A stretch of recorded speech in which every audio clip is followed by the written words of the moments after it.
해리포터의 스핀오프 영화 신비한 동물 사전에는 제목만큼이나 다양한 동물들이 등장합니다. 등장하는 여러가지 동물들을 뉴트가 설명충이 돼서 하나하나 설명해주긴 했지만 극의 흐름을 위해서 최소한으로 그치고 말았죠. 그래서 준비했습니다. 신비한 동물 사전에 등장했던 모든 동물들의 프로파일링. 그럼 저 리뷰영이가 시작합니다. 보우트러클은 감기에 걸려서 항상 뉴트의 품속에 있었던 녀석인데요. 가오갤의 아기 그루트를 조금 닮았죠. 자물쇠 따기에 특화된 능력으로 뉴트의 수갑을 풀어주기도 했고, 고블린갱 날라크가 굉장히 눈독들이기도 했던 녀석입니다. 보우트러클은 자기 몸의 색깔과 비슷한 나무에 위장하면서 서식하는데요. 나무에 붙은 이 벌레들을 잡아먹고 삽니다. 손바닥만한 작은 크기 때문에 발견하기가 매우 어렵지만 자기가 서식하는 나무나 자신이 위협받으면 뾰족한 손으로 상대방의 눈을 찔러버리기 때문에 상당히 위험합니다.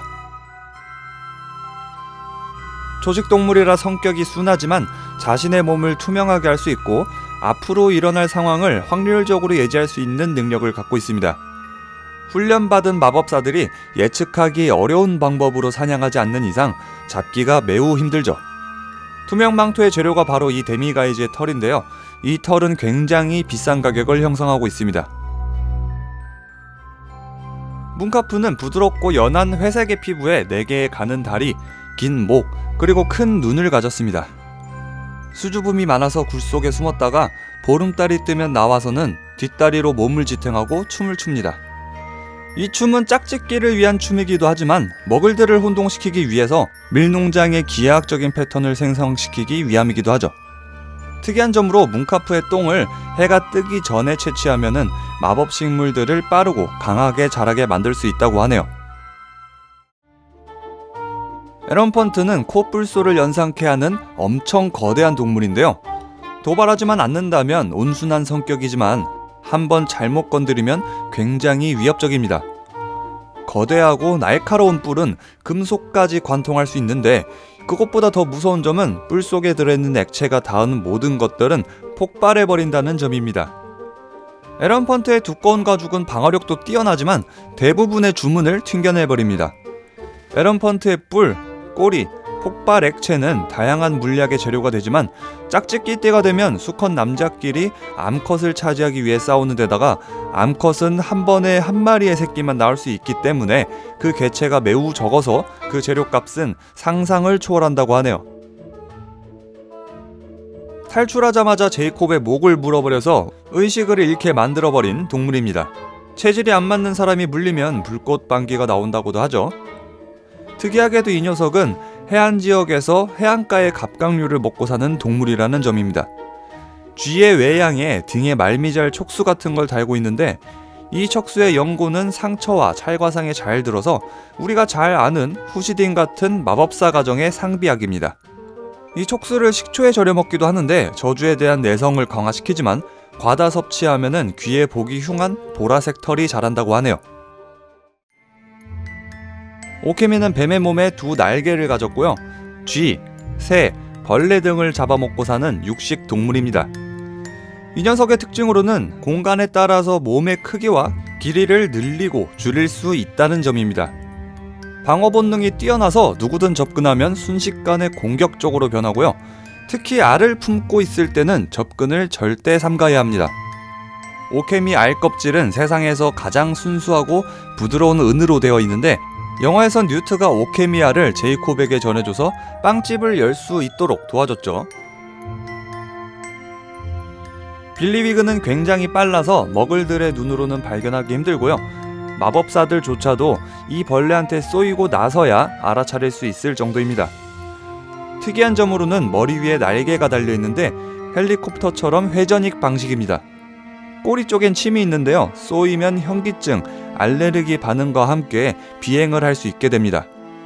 하지만 너무 많이 쏘이면 비행을 컨트롤하지 못하고요. 심각한 경우에는 비행 증상이 멈추지 않을 수도 있어서 등급이 꽤 높게 분류되었습니다. 그야말로 뉴트의 비밀병기입니다. 녹색과 파란색의 날개로 민첩하게 비행하는데 거대한 몸집에 비해서 테니스공만한 사이즈로 돌아갈 수 있고요. 인간의 뇌를 먹기도 합니다. 수핑 이블은 독을 분비하기도 하는데요. 희석해서 잘 사용하면 나쁜 기억을 지우는데 사용되기도 합니다. 애쉬와인더는 꺼지지 않은 화염계통의 마법으로부터 탄생하는 뱀처럼 생긴 생물입니다. 옅은 회색의 몸, 붉게 타오르는 눈을 가졌지만 마법의 불씨에서 태어났기 때문에 마법에는 내성이 없습니다. 이들은 태어나자마자 알을 낳기 위해서 어둡고 구석진 곳으로 기어 들어가서 알을 낳고 나면 잿더미로 돌아갑니다. 때문에 애쉬와인더의 최대 생존 시간은 1시간가량밖에 되지 않습니다. 애쉬와인더의 알은 뉴트와 고블린갱 날라크가 거래를 할 때 잠깐 등장했었는데요. 애쉬와인더의 알은 고열로 붉게 타오르기 때문에 일반적인 방법으로는 운반할 수 없습니다. 하지만 냉기 마법으로 얼릴 수 있다면 사랑의 묘약의 재료가 되기도 하고요. 말라리아의 치료제로 사용되기도 합니다. 눈두는 표범을 닮은 거대한 동물입니다. 몸집은 거대하지만 소리 없이 움직일 수 있습니다. 눈두는 살아있는 생명체 중에 가장 위험하다고 평가받기도 하는데 눈두가 내뱉은 숨에는 독과 질병이 있고요. 혼자서도 인간의 마을 하나를 완전히 쓸어버릴 수도 있습니다.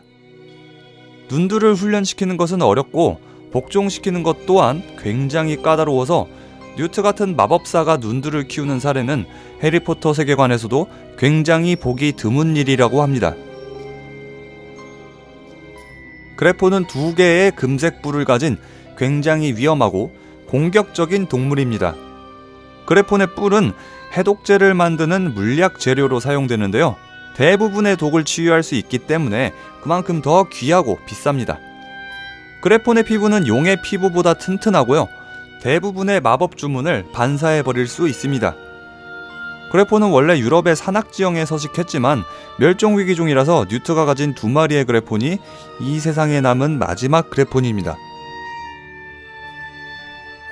디리코올은 영화에서 잠깐 등장했던 조류입니다. 생김새는 도도새와 닭을 조금 닮았는데 이들은 날 수 없는 대신 몸을 순간적으로 투명화시키는 능력으로 포식자로부터 도망칠 수 있습니다. 천둥새는 독수리와 유사하게 생긴 거대한 조류입니다. 한 번의 날갯짓으로 뇌우를 생성해서 비를 내리게 할 수 있고요. 위협을 감지하는 능력도 있습니다. 뉴트는 이 천둥새를 이집트의 상인으로부터 구출하고 프랭크라는 이름을 지어줬습니다.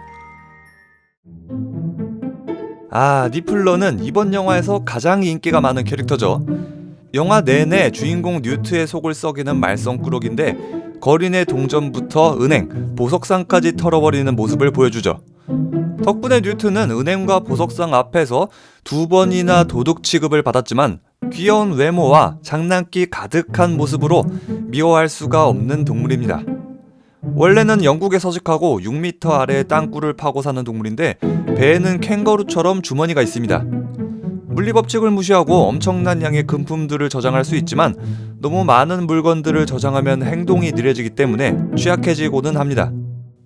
해리포터 세계관에서는 니플러의 수집욕 때문에 가정에서 키우는 애완동물로는 적합하지 않다고 하네요.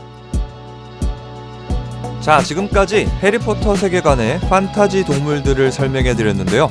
여러분들은 어떤 동물이 제일 마음에 드셨나요? 저 같은 경우는 천둥새. 크기도 엄청 큰데다가 날씨까지 조정할 수 있는 건 거의 전설급의 능력이라 진짜로 이 세계에 존재한다면 꼭 한 번쯤은 키워보고 싶고 등에 타고 같이 날아보고 싶은 동물이네요. 여러분들은 어떤 동물이 제일 마음에 들었는지, 그리고 어떤 동물을 키워보고 싶은지 댓글로 의견 많이 남겨주시면 감사하겠습니다. 신비한 동물 사전에 등장했던 모든 동물들의 프로파일링은 여기까지입니다. 재밌게 보셨다면 좋아요, 구독하기 잊지 말아주시고요. 리뷰형의 인스타그램, 페이스북도 팔로우 해주시기 바라겠습니다. 지금까지 리뷰형이었고요. 저는 다음에 더 재미있는 영화 컨텐츠로 여러분들을 찾아뵙도록 하겠습니다.